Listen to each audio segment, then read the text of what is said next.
We sit at the threshold of our immediate future. All of a sudden, the barrier breaks, and it's easier than the last moment to see beyond what is to come.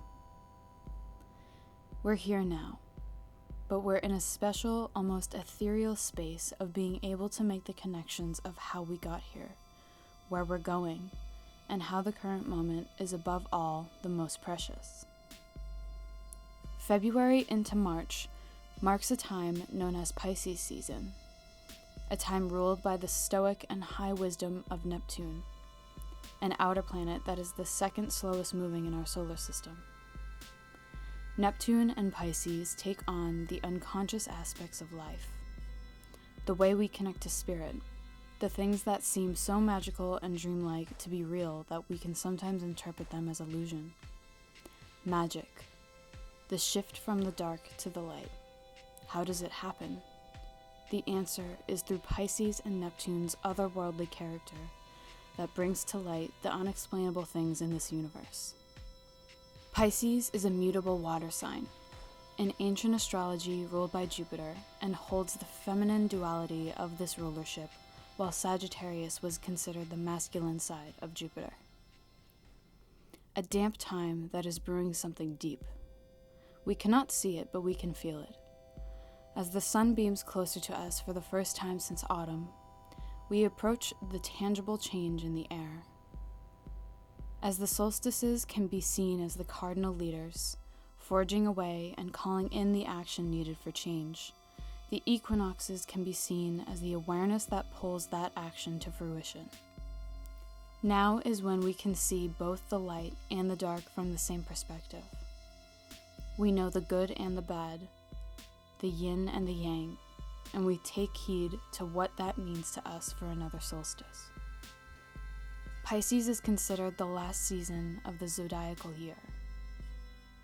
In astrological timing, we are approaching a new year, shedding now what we would like to release hold of. As we close the second half of the year that rules the other, and our personal relation to external life, what can you say you've learned? Pisces is not only concerned with the other, but almost morphs its way in life to be all-encompassing of both the self and the other. Mutable water, moving, droplets gathering into a unified space. What happens when water comes together is it becomes one, as if it's all it knows. We cannot even see from the naked eye the difference between the individual water droplets that come together to create a pool. Water cannot even tell from itself that it is different from the pool or body that it came from. This is what Pisces season teaches us. If we are all one, how has our needs to individuate changed since Aquarius season? The bearer of the water comes to wash all of the external expectations away, but in that cleansing, we may have found a deeper meaning of what it means to be a part of something else other than the self. Pisces uncovers the unseen and the unconscious to show you the darkest depths of what it means to be human. When planets move through this area in the sky, we notice that people take a stand for what we believe is right, highlighting those who have been oppressed or unseen in some way. Again, shining light in what is almost always in the dark, a sign that may cause a riff or ripple wave in society, but is considered one of the most meaningful boundary and lightning signs there is. Stepping into Aries season is always traveled with much clarity, precise ideas, and confidence in the self. What Pisces can show us is not always positive, but it is the switch that miraculously turns the light on. We are able to obtain a greater wisdom during this time that is not always readily available to us.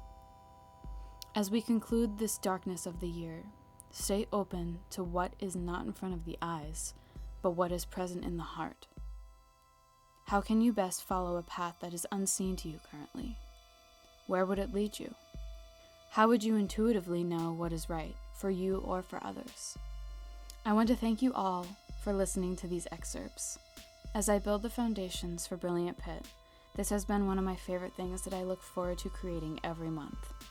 Seasonal wellness is a lifestyle, and I honor each and every one of you who take a step in the direction of caring for your natural cycles and ebbs and flows of your being through the wisdom of your environment.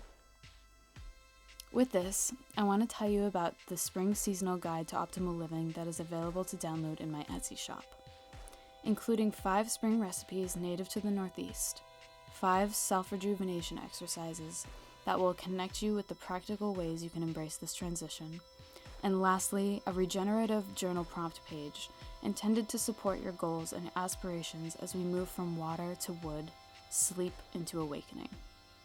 The transition from winter to spring can be slow-moving and invigorating, so it is important to feel regulated in the body to ensure a peaceful transition into this exciting time ahead. Thank you all again for watching, and I'll see you next month.